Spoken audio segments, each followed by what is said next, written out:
Clase en relación al pericardio, o sea, esta membrana que cubre tanto visceral como parietalmente, ¿no? Entonces existe un espacio virtual entre este pericardio, y en ese espacio virtual pues hay un escaso volumen de líquido, y este volumen no debe pasar de 50 centímetros.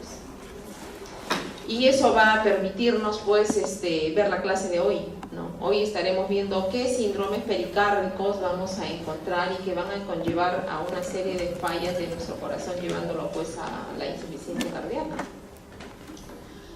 Entonces vamos a tocar hoy el tema de pericarditis aguda, y en la evolución de la enfermedad no toda pericarditis aguda se va a autolimitar. Un 80-90% de los casos va a suceder eso, pero en algunos vamos a recurrir a antiinflamatorios y hecho el diagnóstico el paciente va a ir bien, pero hay otros pacientes que no van bien y aumenta el derrame pericárdico, y si esto es algo agudo o si esto es algo crónico según la historia clínica de cada uno de ellos. Y si es que esto aún sigue en incremento, pues entonces llegaremos al taponamiento cardíaco. Imagínense ese derrame pericárdico tan importante que no va a permitir que el corazón cumpla las 4 cavidades con sus funciones. Y si esto se hace tan crónico y con toda la alteración de fisiopatológica, va a llevar pues al paciente incluso a una pericarditis constructiva. Entonces nuestra clase tratará en todo el contexto de ello. Recordando siempre que nuestro corazón pues está cubierto por estas membranas que le dan una protección especial del entorno, del resto de órganos, de protección en cierta manera, de fijación. Tiene inervación. Imagínense que tengamos un paciente que tenga una lesión del nervio vago, el nervio laríngeo y recurrente izquierdo. Entonces la función que se va a ver en déficit. Les mencionaba de que estas dos membranas de pericardio fijas con una serie de componente anatómico, ligamentoso, va a permitir pues de que el corazón se mueva en lo que corresponde, ¿no? No es que está un órgano en el aire y va a tener una serie de fricciones y golpes y no va a cumplir con su función, ¿no? Entonces es una especie de protección, de barrera, incluso hasta para las infecciones, ¿no? Podemos protegerse de alguna manera, por así decirlo, hasta de las metástasis, ya sean por un componente neoplásico. Este pericardio, cuando les hablo que es un espacio virtual, hay una presión negativa, y ahí está el kit de la clase de hoy día. O sea, esta presión negativa intrapericárdica va a facilitar que haya un llenado auricular durante la sístole ventricular. Y el efecto restrictivo que le da el pericardio regula una serie de cambios crónicos del volumen cardíaco y del crecimiento fisiológico del corazón humano. Bien, vamos a tocar entonces estos síndromes que les dije al inicio, en las 4 eventualidades. Cuando hablamos de que este pericardio se está inflamando agudamente, o sea que está ocasionándose esa inflamación en menos de 6 semanas, o sea, estamos hablando de una pericarditis aguda. Pero, ¿qué pasa si el paciente tiene 8 semanas o menos de 6 meses? ¿No? Entonces, cuando hablamos de pericarditis subaguda, ya pasó de las 6 semanas, pero menos de los 6 meses. Y ya no solamente hay el proceso inflamatorio, sino que el paciente puede tener otro tipo ya de componente, propio de la misma inflamación, el derrame, la constricción. Y cuando hablamos ya de más de 6 meses, entonces nos referimos al componente de una pericarditis crónica. También va a haber derrame, puede haber pericarditis, puede haber incluso la pericarditis constructiva. Cuando nosotros hablamos de la pericarditis, podemos encontrar otro tipo de clasificaciones, no a través de la evolución del tiempo, aguda, subaguda, crónica, sino también qué líquido encuentro yo allí, ¿no? Si estoy hablando de un paciente con insuficiencia cardíaca, yo puedo encontrar ultrasudado y la característica de este líquido es seroso. Si estoy hablando de un paciente que tiene una historia larga con el antecedente epidemiológico de tuberculosis o un geronte con inmunosupresión y con sospechas de neoplasia, yo puedo estar esperando que allí tenga un contenido no simplemente seroso, sino un contenido que puede llegar incluso a ser piógeno, supurativo. Y lo va a demostrar a través de cuando ustedes hagan la pericardiocentesis se van a dar cuenta de las características del líquido y las características que tiene este pericardio inflamado. Pero también puede haber momentos en que tengamos un líquido de tipo hemorrágico. Hoy en día, por ejemplo, está muy de moda un paciente que hace un infarto, la colocación de los stents, y aunque es una rara causa de pericarditis aguda, también está incluida dentro de ello, y vamos a encontrar ahí la característica de un líquido hemático. Esto se va a presentar también en infecciones, en neoplasias, o puede ser incluso un mix serohemático. ¿Cómo reconocen ustedes una pericarditis aguda? Cuando hablamos de la posición del paciente, ustedes se van a acordar fácilmente. Decíamos que el paciente que tiene líquido en el pericardio, que va en incremento y que se está inflamando ese pericardio inicialmente y va incrementando, va cambiando las posturas del paciente. Porque evita de que primero esté inflamada levemente esas dos membranas, o sea, es visceral parietal, simplemente hay una inflamación, o sea, hay un roce entre ellas. Y el paciente puede estar incluso asintomático, pero pasan las horas, los días y comienza a presentar dolor torácico. Entonces ya tienen un diagnóstico diferencial de muchas patologías que ya conocen a la fecha. Ustedes ya conocen muchas patologías que producen dolor torácico. Hay que ver qué otro síntoma tiene. Pero este es un dolor torácico característico. Es un dolor torácico que el paciente lo presenta cuando inspira. Durante la inspiración es mayor. ¿Cómo es ese dolor torácico? Es un dolor torácico que se presenta fundamentalmente en el cuello, entre la región interescapular, a nivel de hombros, no llega a los brazos, como se irradia, por ejemplo, en los síndromes coronarios agudos. Tampoco es un dolor torácico con disnea súbita, que en el caso de la tromboembolia pulmonar, tampoco es como en la disección de la aorta, que es agudo y con hipotensión y otros acompañantes. O sea, este es un dolor torácico con esas características. Retroesternal, opresivo, con esa irradiación, y se va a aliviar cuando el paciente adopta la posición hacia adelante, cuando se apoya sobre los codos, sobre las rodillas, la posición mahometana, en los casos severos ya. Es clásico que al examen clínico ustedes le van a encontrar ya algo. O sea, ¿qué le van a encontrar al paciente? O qué es lo que tienen que ir a buscar, mejor dicho. Al auscultar al paciente ya le estamos encontrando, ya no es el sonido y los ruidos cardíacos que ustedes conocen. Hay un roce de las membranas del pericardio, y entonces ese roce produce el frote pericárdico, que eso es algo característico y que no va a durar eternamente, porque una vez que ya se instala pues el derrame, ya se instaló ya no tengo 50, 60 centímetros, tengo 200 centímetros, entonces cambia. Pero en la pericarditis aguda busquen la historia clínica del dolor torácico, el frote pericárdico, y busquen un electrocardiograma para ver qué cambios tienen que ir a buscar. El frote, ustedes lo van a ir a buscar, como les decía, el paciente hacia adelante, usen la campana, y en esa posición lo van a encontrar mejor. Van a poder auscultar y definir bien al paciente. Pero ahí están las características del frote. Dijimos que está en la sístole y en la diástole. Entonces, busquen las características del soplo sistólico y el diastólico, y no se olviden que el telediastólico o presistólico, al momento de la contracción de la aurícula, vamos a encontrar todo ese roce, y les he puesto en la clase el sonido para que ustedes nunca se olviden allí. ¿Qué recordar? La etiología. La etiología, dentro de las múltiples etiologías que puedan existir, todo va a depender de qué paciente tienen, dónde están ustedes, estamos hablando en el Perú. ¿Cuáles son las causas más frecuentes aquí en la estadística a nivel mundial? Las idiopáticas.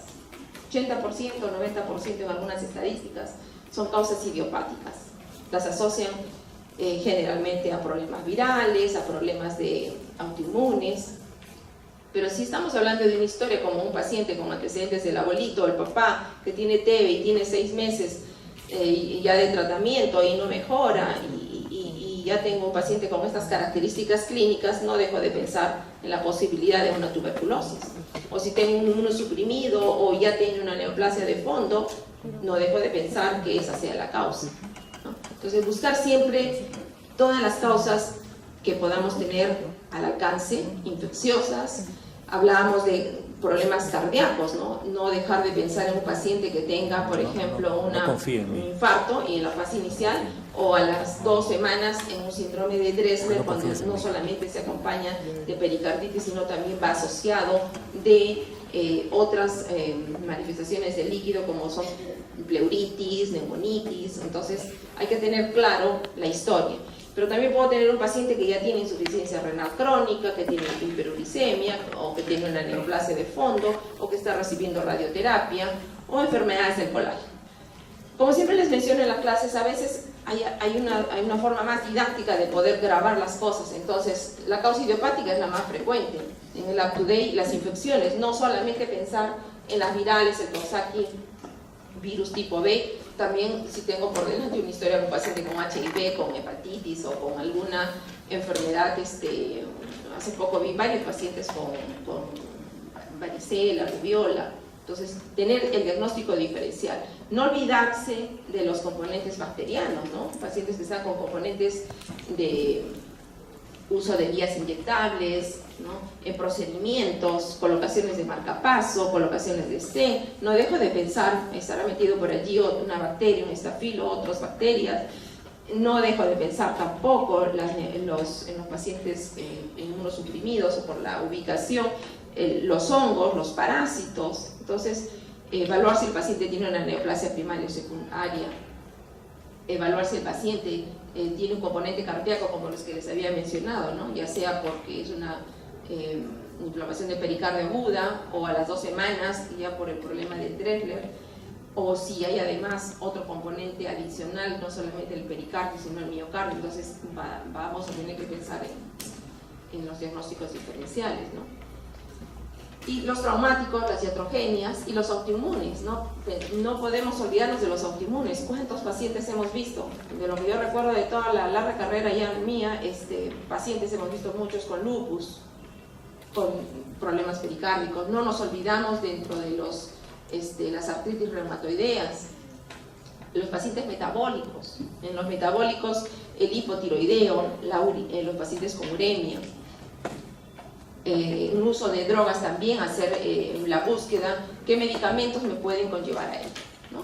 Entonces ellos, no olvidarse pues la feniletoína, los anticoagulantes, la hidralazina. Entonces, importantísimo, por favor tomen una buena anamnesis para que puedan llenar y tener un diagnóstico adecuado.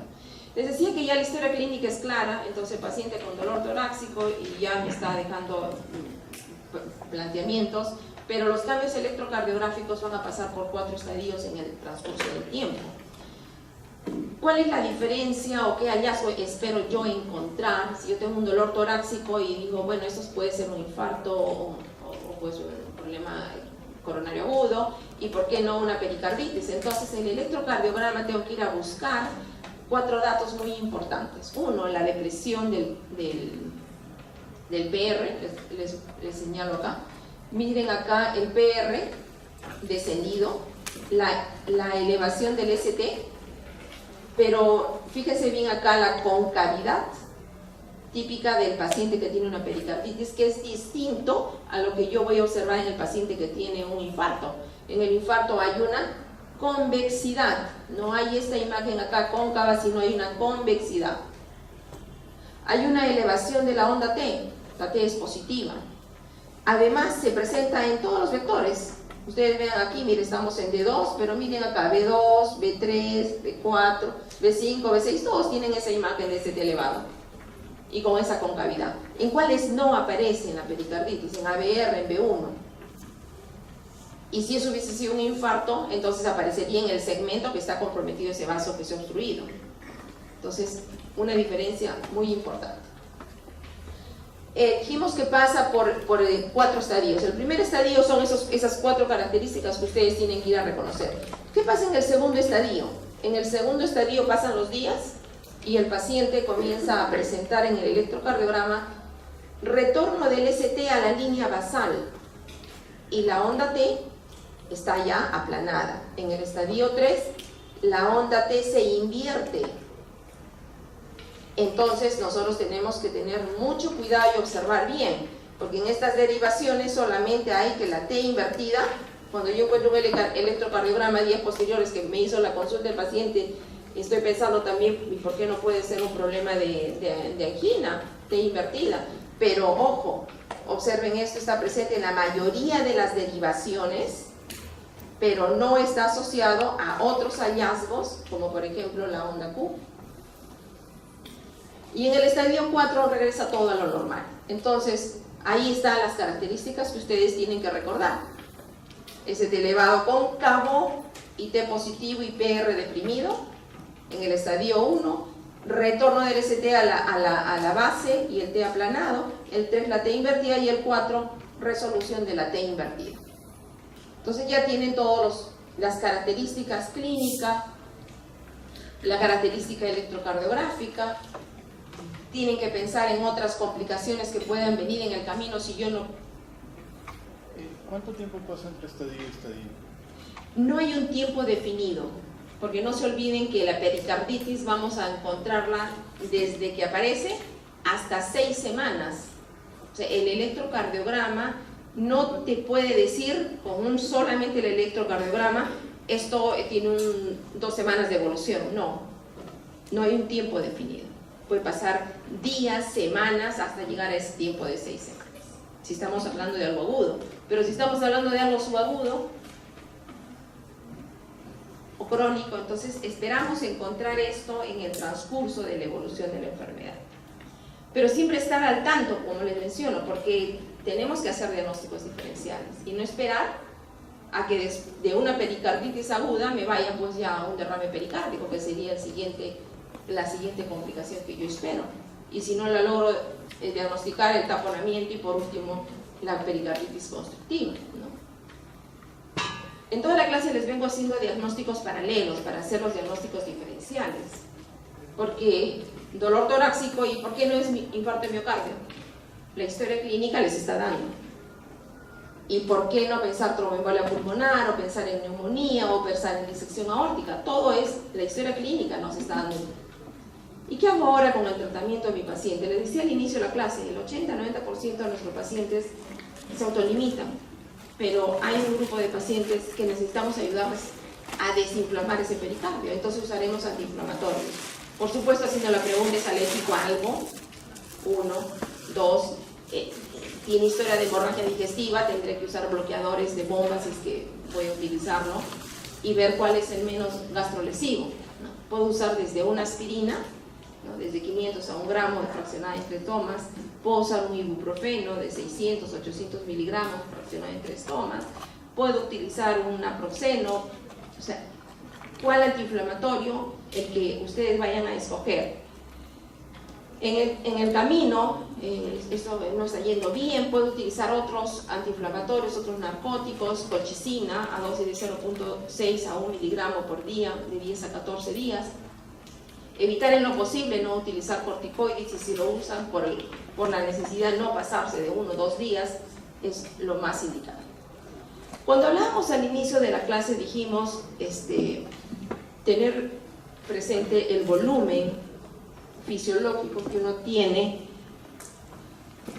y en estos pacientes que tienen pericarditis les mencionaba qué pasa si la evolución de ese paciente le hacen un control de ecocardiografía y me dicen, bueno, el paciente tiene 100 centímetros de derrame pericárdico.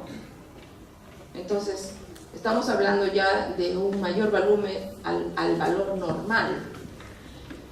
Las etiologías en las 4 patologías que vienen en la clase son las mismas. todo depende de qué historia tenga cada paciente. Y yo les he puesto aquí en esta diapositiva porque quería centralizarles un poquito más. Siguen siendo las idiopáticas, el hipotiroideo, la TB, la insuficiencia renal, pero ¿qué es lo que yo espero encontrar en mi paciente clínicamente? O sea, el paciente al inicio va a estar asintomático, pero ¿qué pasa cuando al paciente lo evalúo y le encuentro ruidos cardíacos apagados? Entonces ya tengo que estar sospechando, hay algo que me impide una buena transmisión de esos ruidos. Así cuando encontraban derrame pleural, ¿por qué no puede haber derrame pericárdico? ¿No? Este paciente tiene disminución del impulso apical. Este es un paciente que tiene algo de roce pericárdico, cuando hay escaso volumen todavía.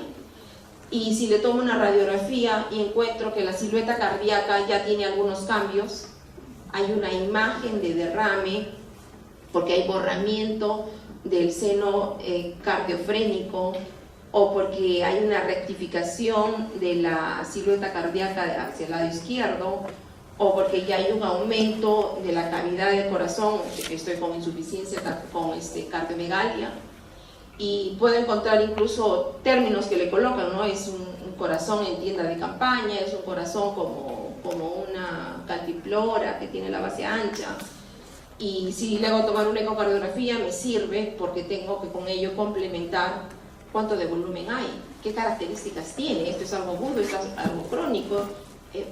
Ahí me va a ayudar mucho la ecocardiografía. Acá tienen las imágenes de lo que acabamos de comentar, ¿no? Miren la rectificación de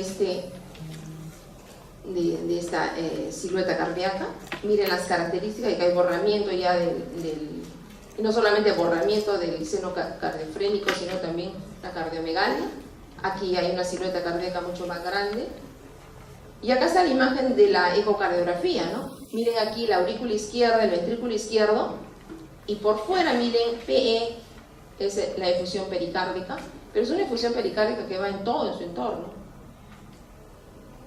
Y lo ven así en las 4 tomas, ¿no? En la A, la B, acá mayor, la C y la D. Entonces complementamos el estudio con todas estas pruebas para poder precisar y proceder luego al tratamiento, ¿no? ¿Qué hacer en el tratamiento? Todo va a depender qué es lo que estoy sospechando, ¿no? Hay que hacer una pericardiocentesis, hay que complementar el estudio y hay que trabajar conjuntamente no solamente el cardiólogo, sino el cirujano cardiotorácico para complementar todo el estudio anatomopatológico y complementar todas las pruebas que se requieren hacer, ¿no? Porque si estoy planteando que esto es un derrame pericárdico, porque estoy planteando que esto es una tuberculosis, indudablemente tengo que pedir todas las pruebas que necesito, ¿no? Todas las bioquímicas, y además de ello, además el hemograma, la bioquímica, el estudio del líquido, y no me olvidaré, por favor, de pedir, porque les digo, no me olvidaré, porque lo hemos visto, ¿no? La deficiencia de por haber al último minuto hacer la orden, me olvidé pedirle el ADA, háganle una pericardiocentesis nuevamente al paciente, ¿te gustaría que te hagan a ti de nuevo? Eso lo hemos visto con madres de colegas. Y tampoco hacerlo incompleto, porque si me encuentro, tengo que ir preparado, el especialista tiene que ir preparado para hacer, si requiere una biopsia, también tendrá que hacer una biopsia del pericardio. O sea, no hacer en 2 tiempos, completo todo el... Pasa el tiempo y ¿qué sucede con este derrame pericárdico, ¿no? Este derrame pericárdico pues ya no tiene más de 50, como decíamos, ahora tiene, si esto es algo agudo, en el caso, por ejemplo, de hubo una iatrogenia, le colocamos un stent, y hay un derrame pericárdico que tiene en el lapso, en el transcurso de las horas. Por eso cuando venía la pregunta, ¿cómo son los cambios electrocardiográficos? Todo va a depender cuán agudo, cuán subagudo, cuán crónico es el caso. Si yo estoy hablando de una iatrogenia y que al colocarle el stent el paciente comienza a hacer toda esta sintomatología y signología, y encuentro en el informe ecocardiográfico que tengo 200, 250 de volumen, entonces esa presión pericárdica que va a ocasionar ese volumen agudo no es la misma que aquella que se pudo haber juntado en un paciente que tiene 6 meses de enfermedad y que estoy pensando que es una tuberculosis, una pericarditis TBC específica.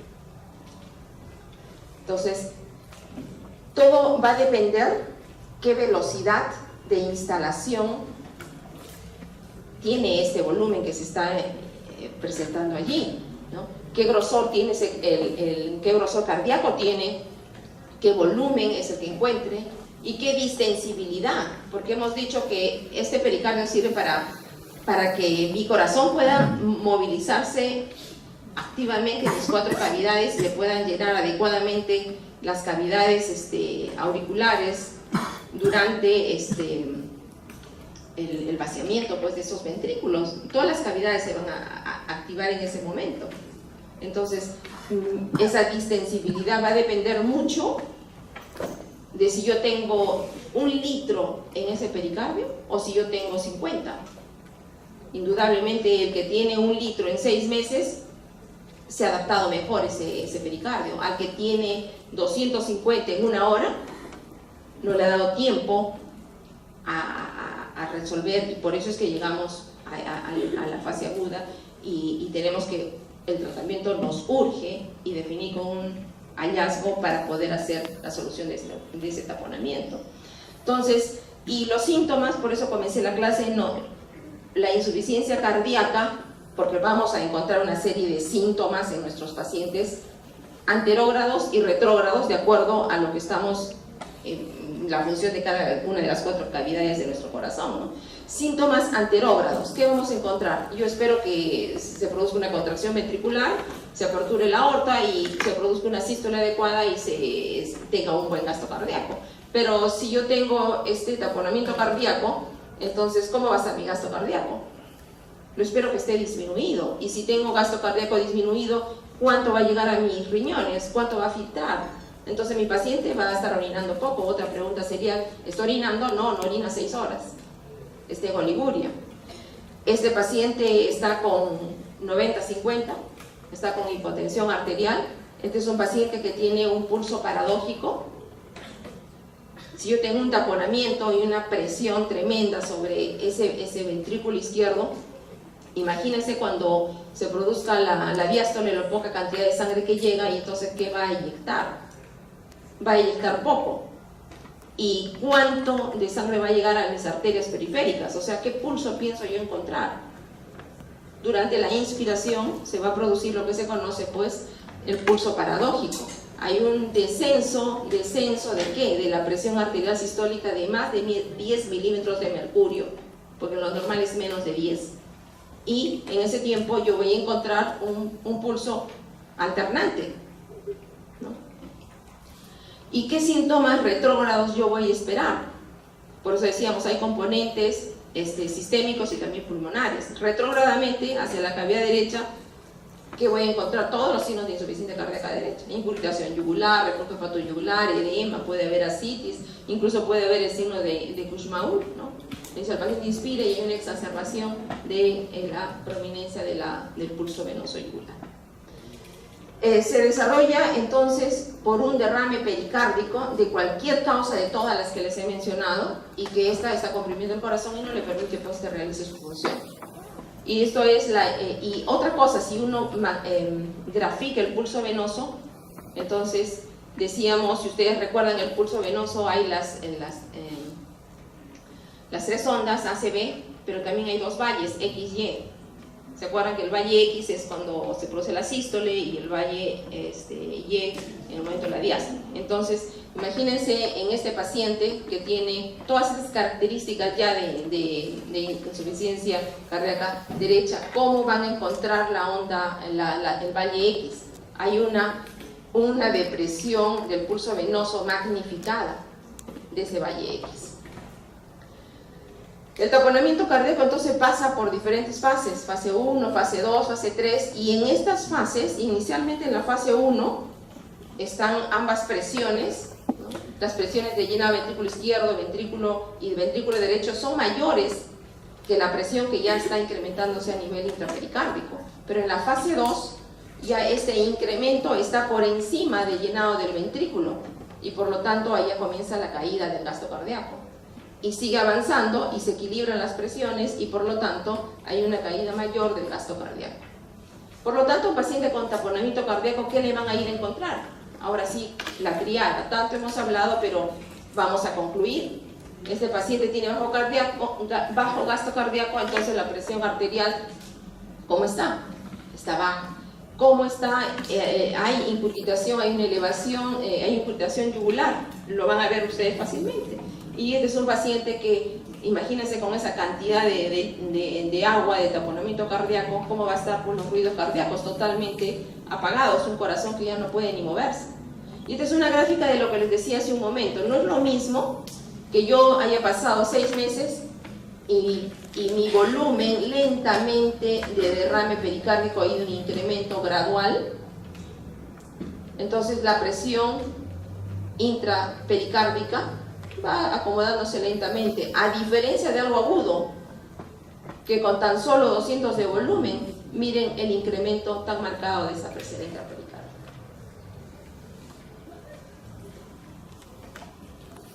Acá les decía que es importantísimo tener el diagnóstico del paciente con la ecocardiografía, porque me va a permitir decir cuánto de volumen tengo acá. Miren en la imagen que yo les enseñé ahora, miren aquí la aurícula derecha y miren el ventrículo derecho. Miren la cantidad de derrame pericárdico que tiene, lleva por todo. Y entonces ya ustedes aquí ya tienen un diagnóstico, una prueba ecocardiográfica con alta especificidad y un alto valor predictivo de taponamiento cardíaco. El ecocardiografista me va a definir y me va a servir como un dato muy importante. El electrocardiograma, decíamos, miren los complejos pequeñitos, el pulso alternante. Al paciente ya es de imaginar, de verlo en hipotensión, sufrimiento y con todas las características de lo que hemos dicho clínicamente, ¿no? No solamente la incurgitación yugular, el pulso paradojal. El paciente ya requiere que de una vez le retire este drama que es una pericardiocentesis, sacarle de ese taponamiento cardíaco y en algunos casos hacer una ventana pericárdica si estoy pensando que pues encuentro unas supuraciones, tengo que abrir para que drene todo esto.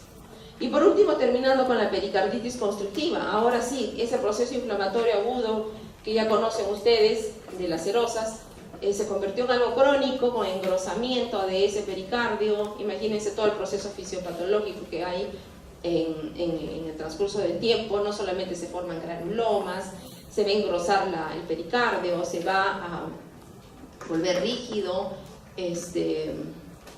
y entonces va a ser prácticamente una resistencia contra el movimiento de las 4 cavidades. Y no solamente es eso, sino que entre ambos ventrículos también el derrame pericárdico se va a ubicar allí. Entonces, en el septum, ¿no? Interventricular. Entonces, se va a perder toda la fisiología de lo que ustedes ya saben que debe suceder.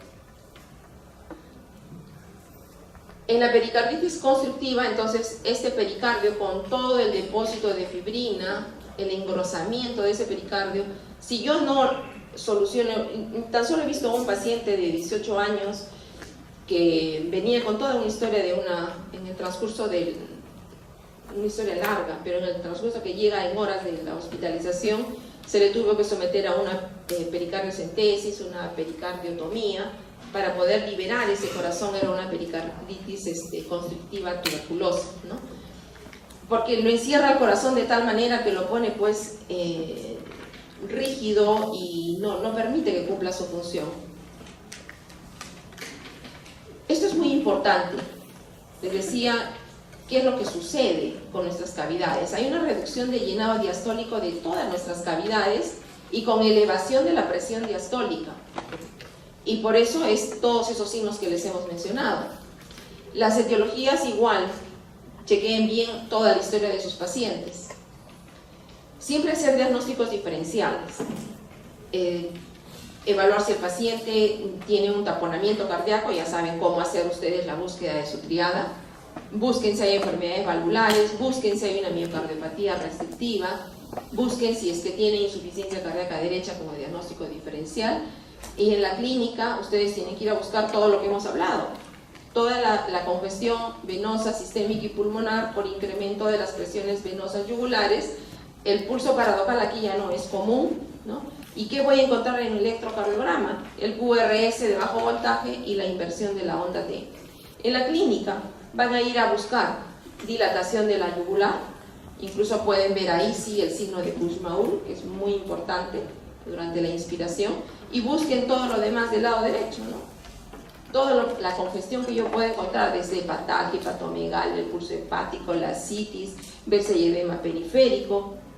Búsquense el pulso paradójico, pero aquí el pulso paradójico, a diferencia del taponamiento cardíaco, se produce casi siempre en menos de 10 milímetros de mercurio, ¿no? A diferencia del pulso paradójico, les decía que es más de incremento de menos de 10 milímetros de mercurio, ¿no? Acá hay otra cosa que uno tiene que recordar, ¿no? Hablábamos en el taponamiento, la imagen de esa claridad del valle de la onda del valle y la presencia del valle X, y ahora vamos a ver aquí la persistencia y la prominencia del valle Y. ¿Y eso por qué? Porque estamos diciendo que hay una dificultad para el llenado de esos ventrículos, y rápidamente por la compresión de la pericarditis constrictiva asciende. Acá está la imagen de lo que les estoy hablando. Miren esta imagen aquí. Esta es lo que se conoce el signo de la raíz cuadrada, que se encuentra en estos pacientes que tienen pericarditis constrictiva. Y el ascenso, como les digo, es rápido. Esto se podría decir, no es que sea un signo patognomónico, ¿no? Pero tenemos la gran posibilidad de encontrarlo. En el diagnóstico, ver siempre la historia clínica, porque acá no es tan corto el tiempo, ya pasaron aproximadamente 24 meses, ¿no? Para hacer este diagnóstico de promedio de duración de síntomas antes del diagnóstico, y muchas veces no es reconocida en fases tempranas ni al examen físico, ni en la radiografía, ni en la ecocardio, ¿no? Entonces hay que buscarla. Pero si yo ya tengo una pericarditis constrictiva, mi corazón está luchando por inyectar sangre y por cumplir su función, imagínense qué respuesta va a tener, va a producir taquicardia, ¿no? Y voy a ir a buscar, me puede estar condicionando ya una arritmia, una fibrilación auricular, aplanamiento del ST, puede haber cambios, vayan a buscar el QRS de bajo voltaje, la radiografía. Busquen lo que dice la fisiología, qué dice la fisiología y la fisiopatología. Busquen los rasgos fibróticos, calcificaciones en las radiografías, en la ecocardio, en la tomografía, y el engrosamiento del pericardio en una tomografía y en una es de alta sensibilidad, y va a llegar hasta un 88%, pero de una gran especificidad, en 100%, para hacer diagnóstico. Acá tienen la imagen cuando vean sus radiografías, miren en el lateral la imagen de calcificación en la silueta cardíaca, y lo mismo en la tomografía, la imagen de calcificación. Diagnósticos diferenciales, si están planteando por qué no puedo tener otro tipo de patologías, ¿no? Restrictivas, amiloidosis, cirrosis cardíaca, neoplasias, taponamiento cardíaco, un síndrome nefrótico, una pericarditis.